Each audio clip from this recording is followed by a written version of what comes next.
Alright, hello guys, welcome back to the channel. This is Akinbola Ezekiel speaking, and in today's video I quickly want to walk you through how you can solve the stamp duty issue. Right, so many people have been having issue with the stamp duty. You've made payments, you've been debited, and at the end of the day the stamp duty error still keeps popping up. In fact, it can be frustrating that you have been trying this for over 2, 3, 4 days and still keep getting this stamp duty error. In this video, I'm going to be walking you through the different possible solutions you can use or make use of to resolve this particular problem. I will not be teaching you just one way to get it sorted. I'll be showing you different possible options that you can use to get this particular issue sorted. Now, without any further ado, let's go to the screen so that I can share my screen with you. Now, if you're going through a registration, the first thing I need you to do is that make sure you pay for the stamp duty fee, right? Make sure you pay for the stamp duty fee. So I'm not sharing personal information. This is a public information where anybody can get access to the particular of it. So if you want to pay the stamp duty, usually before now, once you pay your filing fee, right? Once you pay your filing fee, usually stamp duty should be paid automatically after you've paid for the filing fee. But these days, I noticed that there's always an error. And this is what I want you to take note of. Very, very important. Once you pay your stamp duty fee, make sure you copy out the RRR remitter, the remitter number, the reference number for the remitter. You copy it out. It is very crucial. The RRR number is very crucial. I think it's about 12 digits number in 4 places. You copy it out. The reason is because one of the first options you can use to resolve this issue is to make sure you input the correct RRR details here. Let me just form a particular RRR number. Once you put in your RRR number here, you click on validate. Now, if the payment has been made actually, you are going to be asked, you see that here now it's telling me that because I've made an attempt before now, so you are supposed to wait for 5 minutes for the issues to be resolved before you can continue the process. So once you've properly inserted the RRR, the next thing you want to do now is to click on validate. Now, when you click on validate, now this is the first option anyway. Once you click on validate, the probable thing that could happen is that it will go through and then process the payment, right? Don't forget, you've made the payment, you've been debited, you have the RRR receipt, right? So, but the only issue now is that the RRR receipt that you get is not, the payment that you've made is not confirmed on the stamp duty platform, so that it will move from not submitted to pending approval, right? So once you put the RRR code here and click on validate, usually it should move. But let's say worst comes to worst, it still doesn't move.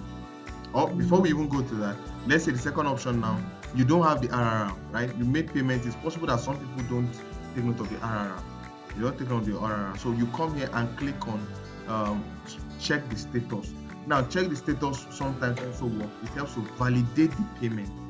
Once you click on check status, it validates the payment and then allows the payment to go through if the payment has been confirmed with CAC, right?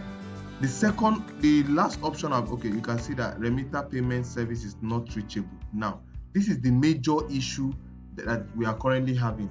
Most times, if the remitter payment service is not reachable, that means CAC is not able to confirm payment from remitter.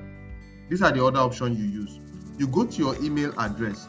I've made a video about this, but I think it's very good to make a specific video about stamp duty error that we are currently having now.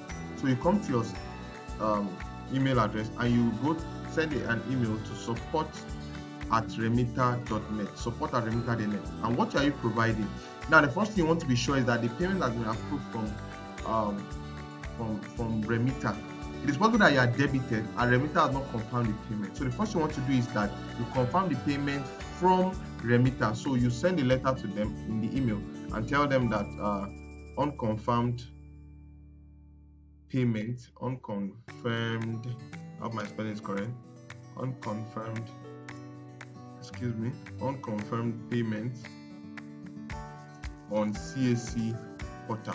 So what I always advise, this is why I always make sure that my student indicates CAC in the email they are sending, because remitter will send you a guide after they have gotten this email. They'll send you a guide on what to do. So what you'll be sending to them is the RRR if you have it. If you have the RRR of the payment, RRR, if you have it, you also send them the receipts of payment, okay, the name that was used for the payment, the email address that you used for the payment, the phone number that you used for the payment, the if you have the debit alert, that's a screenshot of it.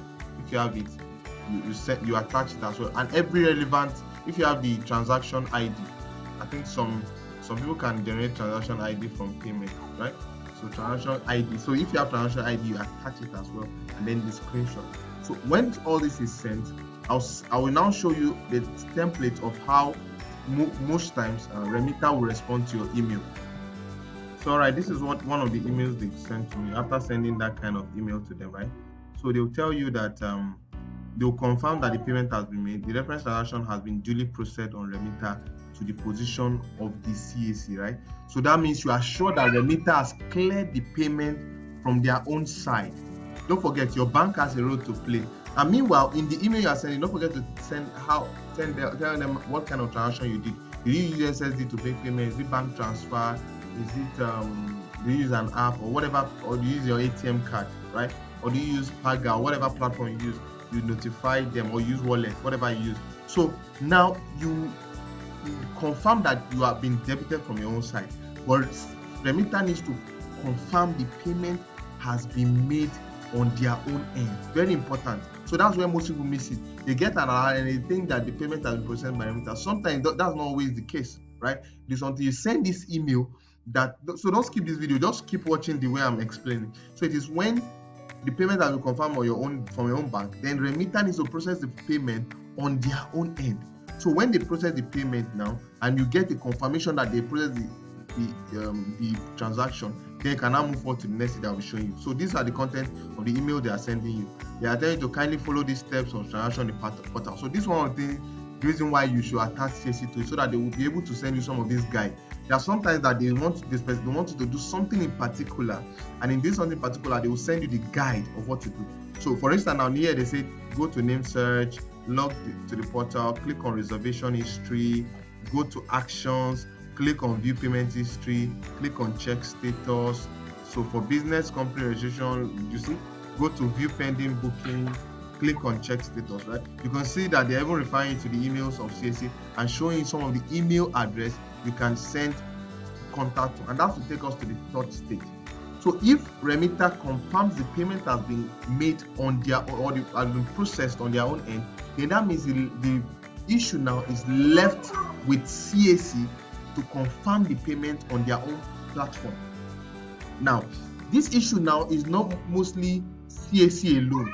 Don't forget, this issue is peculiar because it not only involves CAC alone, it involves CAC and stamp duty. So what I always do is this, right? Most times, what I always do is this, and I make sure it has worked for me on most cases, is that I go ahead and send an email to stamp duty as well. Stamp duty. So how do you, let's look for stamp duty email. The email I always use at that time has not been functional. So let's get another email that we can use to contact them. So I think, okay, and this one can stampduty@firs.gov.ng. So very good. These are the options. So come to this stampduty.gov.ng/contact us, right? So you can come here and we can send the details of the complaint. Or meanwhile, we can send emails to this particular help desk. This particular email, stampduty@firs.gov.ig, complaints@firs.gov.ig, enquiries@firs.gov.ig, and then NG rather, and you don't need Servicom, so you can use any of the first three emails, right, that relates to what you're doing. So now we are trying to do, because this stamp duty issue is very peculiar, right? So you are sending an email to stamp duty and also sending an email to CAC this time around now. So the reason why you are doing that is that stamp duty, there's kind of integration, right, from experience and from a little bit of research. I think there's kind of integration between stamp duty and remitter, and also CAC. Do you understand? So that is why there's a kind of integration of the stamp duty platform or CAC, so that when you are making payment of your CAC filing fee, the next thing you can also do is to pay for your stamp duty on the CAC platform. I believe you understand what I'm trying to say. So this integration now works both ways. So it means that most issues with stamp duty payment is not always from CAC. So those issues mostly can be solved or resolved from the stamp duty point of view, right? So that's why these email address are very crucial to solving this issue. So you send the emails to this email address, copy the email address, and that same email we tried to compose the other time, right? Where is it now? That same email we tried to compose the other time, you send it the same thing. Now this time around, you are going to be making them to understand that you are sending the email from CAC. So you can even tag this email so that you make them understand that, okay, you are sending this email because of a payment you've made. We have the receipt and everything. And most times, now one of the emails I got, let me see if I can get an email across to you. I'm going to get the email address I got last time. But don't forget. Now another thing that is very crucial now that I'm yet to share with you is this. You need to know the email you are sending this particular issue to.